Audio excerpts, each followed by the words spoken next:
మైవిత్రి group సభ్యులందరికీ నమస్కారం. ఈరోజు 2 విషయాల గురించి మాట్లాడుకోవాలి. ఒకటి బెయిల్, రెండోది A+ కేటగిరీ రూమ్ గురించి. ఈ 2 విషయాల గురించి మనం మాట్లాడుకోవాలి. ఫస్ట్ ఆఫ్ ఆల్ ఎవరైనా లైక్ చేయకపోతే లైక్ చేయండి, సబ్స్క్రైబ్ చేసుకోకపోతే సబ్స్క్రైబ్ చేసుకోండి. టాపిక్‌లోకి వెళ్తాము. ఫస్ట్ ఆఫ్ ఆల్ బెయిల్ గురించి. ఈరోజు టీపీటీ కోర్టులో ఇంకా విచారణ జరగవలసింది ఉంది. టీపీటీ కోర్టులో ఇంకా విచారణ జరగాల. సబ్జెక్ట్ మనం ఇచ్చిన డాక్యుమెంట్లు అన్నీ కూడా ఇంకా చదవాల్సింది పెండింగ్ ఉన్న కారణం వల్ల టీపీటీ కోర్టు వాళ్ళు మన పోలీసు శాఖ వారిని ఇంకా కొంచెం టైం కావాలనేసి అడిగారు. అందువల్ల బెయిల్ డిస్పోజ్ అయింది. అంటే ఇంకా 2 రోజులు పట్టచ్చు.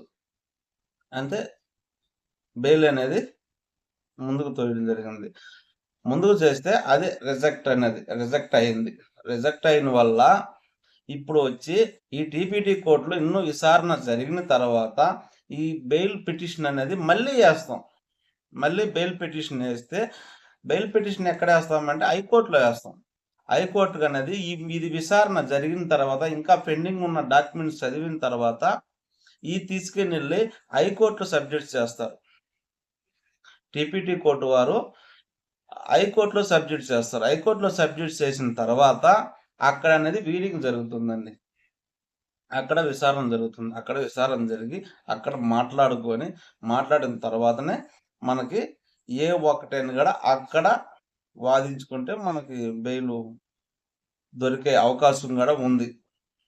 ఈరోజు ఇన్ఫర్మేషను. నెక్స్ట్ వచ్చి A+ category room. A+ category room గురించి మాట్లాడదాం. అక్కడ వచ్చి తనీగా బెడ్, రూము, ఫ్యాన్ ఈ 3 సౌకర్యాలు అన్ని సౌకర్యాలు కలిగిన రూమే A+ కేటగిరీ రూమ్. అది మన సారు వద్దు అనే దాని వల్ల అది వచ్చి డిస్పోజ్ అయింది. ఇంత ముందు చదివినట్లుగానే డిస్పోజ్ అయింది. అందరూ గమనించుకోవాలా. ఇది ఈరోజు సమాచారం. అందరికీ చెప్తున్నానండి. ప్రతి ఒక్కరు కూడా వినవలసిందిగా కోరుకుంటున్నాను. మైవిత్రి గ్రూప్ సభ్యులందరూ సంతోషంగా ఉండండి. అందరికీ మంచి జరగాలని కోరుకుందాం. మంచిగా జరుగుతుంది. 1 రోజు 2 రోజులు. అందరికీ నమస్కారం.